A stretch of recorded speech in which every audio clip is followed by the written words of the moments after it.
the auto pin, that's where they think they can find from the House Oversight side. I think they feel like they can find the most material evidence to show, hey, this was done behind the president's back, for example, and it wasn't something that he explicitly said that he wanted to have happen. Maybe it was just someone within the administration who wanted to essentially, get a job done or a favor done by someone who wasn't the president. Welcome to Deep Dive. Here at the Washington Examiner, we dig deep into what's happening behind the scenes in the nation's capital. And this week we have someone who's in the trenches to give us clear insight. Right now, let's take a look at what's at the forefront of multiple high-level investigations. Was President Joe Biden running the show during his presidency, or was the federal government being run by unelected aides by using his name?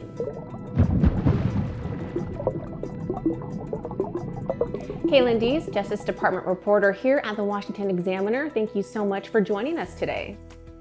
Hey, it's a pleasure to be on. So your recent reporting has really shed light on some intense investigations happening on Capitol Hill. So what initially drew your attention to this particular story? Was it the auto pin issue itself, or broader questions about decision making? Well, thank you for that question. This story initially came to me when I was attending a National Republican Lawyers Association event earlier in May, and Representative James Comer was giving a talk at the event, and he mentioned to the group of lawyers that were in the audience that the oversight committee that he chairs was going to be leading an investigation into Biden's uses of the auto pin. And that was something that stood out because that was something that the Oversight Project, formerly part of the Heritage Foundation, has been doing a lot of research for months on end, looking into whether Biden used his auto pin for these vast clemency matters that he signed, also some of the last minute pardons in the final week of his presidency. And so that was something that was pretty massive. And it's gone all the way from Comer's announcement now to there being a separate Senate investigation into a supposed cover up of Biden's mental decline that's also going to be having a hearing on June 18th. And now the Justice Department, the new pardon attorney, Ed Martin, is agreeing to work with these respective committees on any information that they need from the DOJ as it pertains to Biden's alleged uses of the auto pin. The way that James Comer has approached this issue is whether these were signatures that were actually given the consent by the president at the time to be able to be placed on these documents, or whether there was some sort of loophole around the president, even for perhaps one of his staffers to be doing all of the auto pin work behind his back. Now, this has been flagged by people on the left as being part of a conspiracy that cannot be proven, so to speak. This has been something that Democrats have really tried to push under the rug, but seeing as how we're now getting more information about the ways in which the Biden administration covered up the mental decline of his presidency, as shown in the recent book by Alex Thompson and Jake Tapper, Original Sin, there's more interest now in sort of relitigating the ways in which the Biden administration was not being perhaps as transparent as Republicans think they were as far as how his presidency was being operated. And your article mentions Kyle Brosnan suggesting that Hunter and James Biden are eligible to be deposed regarding these pardons. So what is the likelihood of that actually happening, and what could they potentially reveal? Yeah, so Kyle Brosnan, he's one of those investigators along with the Oversight Project, again, formerly part of the Heritage Foundation. And as to that question, he says that these are prime subjects for interview by the House because Hunter Biden in particular, he had an almost 11-year pardon. And same, with other members of Biden's family. While these two have not been actually called in for a transcribed interview by any of the committees thus far, there has been a specific focus by some of these outside groups, like I mentioned, Kyle Brosnan, Mike Howell with the Oversight Project, that they would be good subjects for these interviews because they have essentially waived their Fifth Amendment privileges when it comes to abstaining from providing comment. Now, the difference I think that would, emerge from these testimonies compared to the five former Biden uh, aides that are going to be providing their transcribed testimony to the House Oversight Committee is that there will probably be more information that they can relay about Biden's personal life leading up into the final years and months of his presidency. We know that Hunter Biden was playing an unusual role as the president's son, being part of his staff meetings, especially there in the final months of his presidency, and that was, falling in line with some of the litigation battles that Hunter Biden was going through at the time. As we know, he was found guilty in his federal firearm case, and there was, another matter with his tax records that was under a separate trial. So we know that the president's son at the time was very much involved in some of those meetings. For what reason is kind of a little bit more opaque, but I think that that's what lawmakers want to get to the bottom of is why was the president's son so involved in the president's official duties, it seemed at the time. Interesting. And you mentioned the five former Biden aides that they're facing a deadline to comply with the House investigation. Do you know who these individuals are and what exact roles did they play in the White House that make them key witnesses? Yeah, so the name of the aides is, well, for one, we know that Kevin O'Connor, the president's doctor, is somebody who is in that line of people that they would like to see transcribed interviews from. We also know that a former top aide to the First Lady, Jill Biden, is also in that line. And there's three more who are also aides to the president. And essentially, this group of five, I think, is a group that could potentially give some more, elements of what was happening at the time. But there's also a little bit of a skepticism by some people. As I mentioned before, Mike Howell and the Oversight Project is a little bit skeptical of whether these aides are going to actually be forthright enough to provide anything of substance to the committee, let alone if they're actually going to comply in the long run. We have received word that every former every former aide to Biden has made contact with the Oversight Committee, but the problem is that we don't know for sure yet what is going to be facilitated as far as information and those transcripts go, or whether there could potentially be a breakdown in the communications. And Mike Howell, for his part, thinks that there's going to need to be more of a strong arm when it comes to eliciting some information from these Senate or from these former Biden aides. So subpoenas are definitely still on the table if need be from the Oversight Committee Chair, James Comer.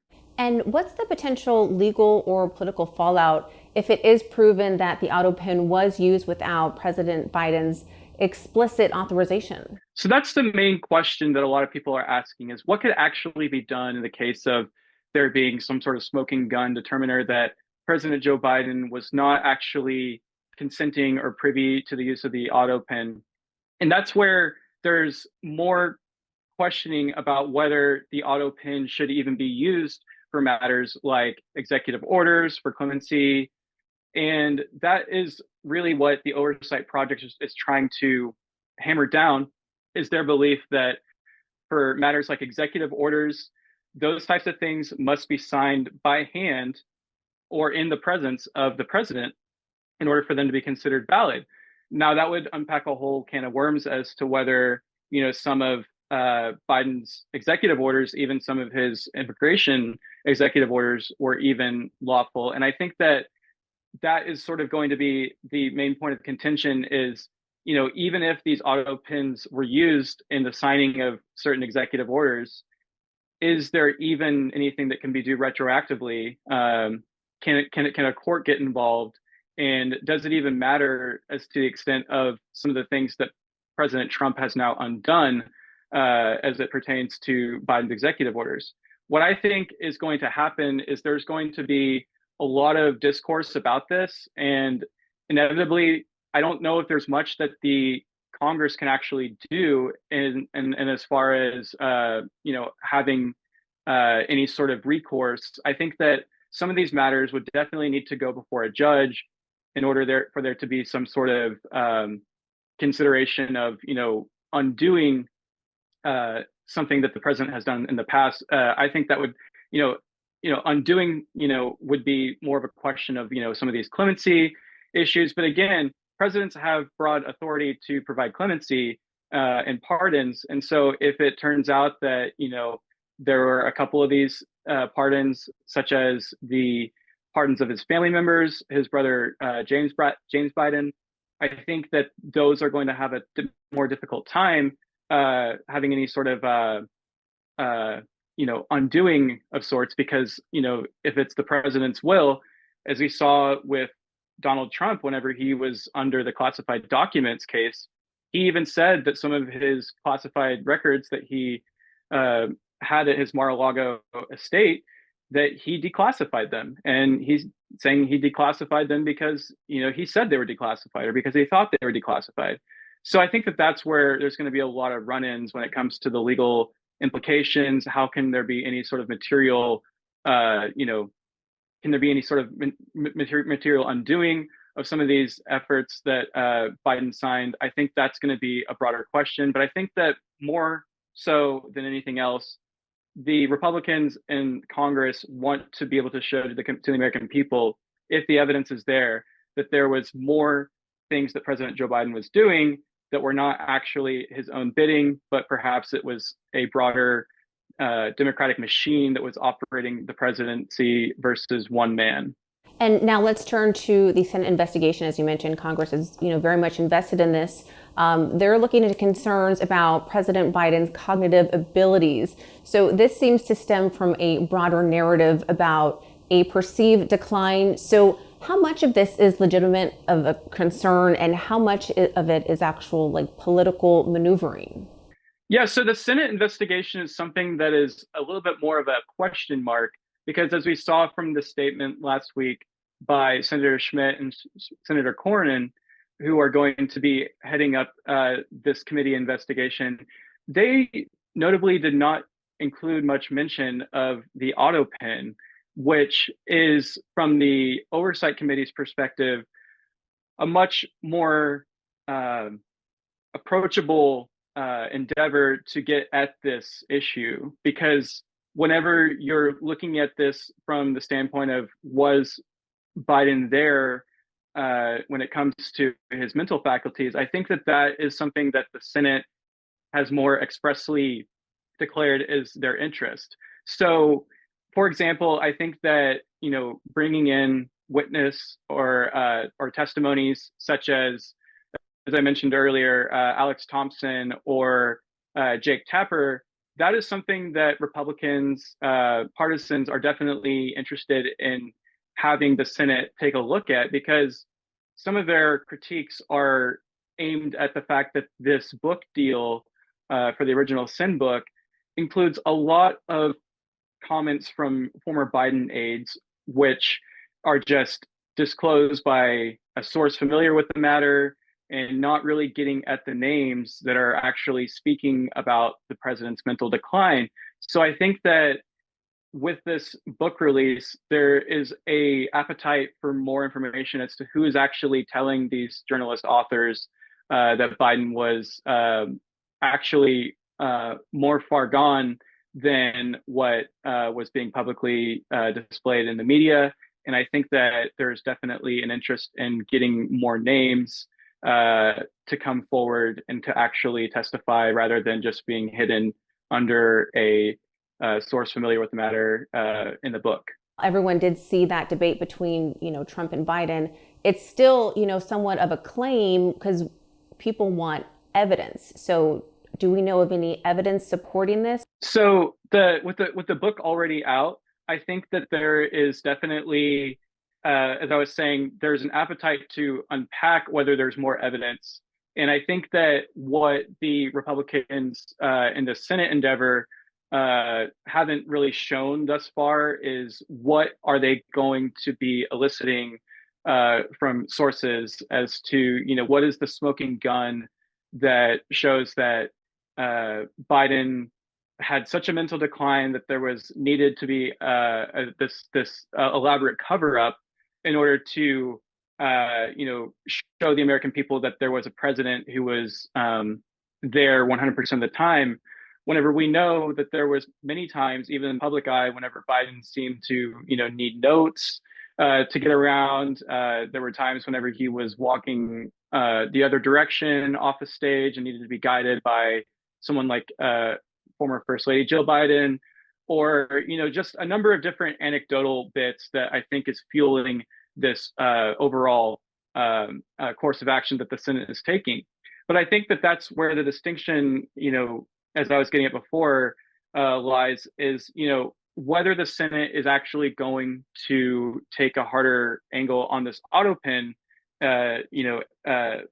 allegation, because I think that with the auto pin, that's where they think they can find uh, from the House oversight side. I think they feel like they can find the most material evidence to show, hey, this was done behind the president's back, for example, and it wasn't something that he explicitly said that he wanted to have happen.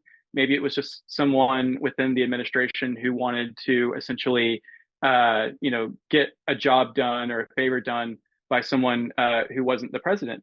I mean, you can see this on display right now with just some of the things that President Trump is saying.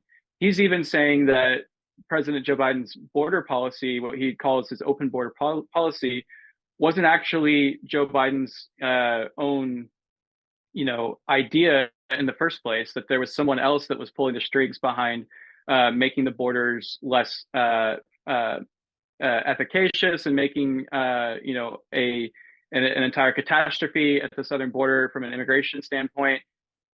President Trump is now saying that that wasn't even Joe Biden's plan. So he seems to be really undermining much of the president's entire agenda and trying to almost erase President Joe Biden's legacy through those types of comments. And so with the Senate pouncing on that notion, it definitely rings political in the eyes and ears of critics. And I think that there's definitely going to be more evidence that will need to come out for this to not necessarily appear as partisan as it may be to the majority of Democrats. And so the book Original Sin also mentions figures like Anthony Bernal. What are your thoughts on his role? Anthony Bernal is definitely someone that the Oversight Committee is looking into. He's one of the five he's one of the five sources that the Oversight Committee is looking into. And Anthony Bernal popped up as a significant name early on into the course of these investigation announcements, because within the book, it is made very aware that Bernal, while being a top aide to Jill Biden, was actually among one of the most, you could say, close sources to the Biden presidency as a whole, just because of how often he was with the president. So there's this notion that because he was such an important asset in the administration for being just an aide to the first lady, that perhaps there was more behind his role than what was initially made clear throughout the 4 years that Biden was in office. What's the next big development that you're watching for in these investigations? Where do you anticipate the biggest revelations? So that's a great question. The next big development is something that we're all kind of keeping our ears to the floor on right now, not because we haven't heard anything, but because we've all been kind of told to stay tuned, at least from the perspective of some of the sources over there on the Oversight Committee. I think that there's a larger question about where have these conversations continued, or where have they broken down when it comes to the attorneys that have been representing these former aides, and are they going to happily provide a transcribed interview, or is there going to be some more push and pull on that issue? The other thing I think that is notable is that the Washington Examiner reported on May 21st that an aide to Ed Martin, as I mentioned earlier, the pardon attorney for President Trump, is taking a more grand role in some of these investigations. The DOJ, through a leaked email, announced to its personnel that there was going to be an outsized role in this auto pin investigation in looking into whether any of these preemptive pardons were even legal, looking into whether some of these clemency actions were even viable, based on whether or not they were actually uh, deemed by the president himself, or whether it was someone else, uh, working behind his back. So I think that there's definitely more to unpack as we go forward about what the DOJ is going to be doing as far as helping out these congressional investigations. I mean, as the aide to Ed Martin told me, that to paraphrase, we're on the same team as the majorities in the House and the Senate. So they want to be as helpful as possible when it comes to facilitating these investigations. But I think that the information that we'll want to keep an eye out for is what is coming next as far as these transcribed interview plans go with the House Oversight Committee, and whether there's going to be any breakdown in the conversations there, and whether subpoenas may be still on the table if those plans somehow fall apart. So definitely something that we need to stay tuned for. But I will say the House Oversight Committee seems confident that these former aides are going to deliver on what they've been called to do. That's at least what we've been hearing from the Oversight Committee in the last couple of days. So I would imagine there's going to be an update from them perhaps by the end of this week.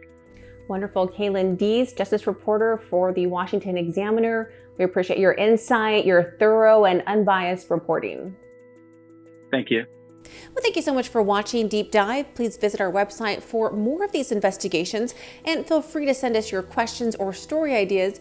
We hope you'll join us right here next week.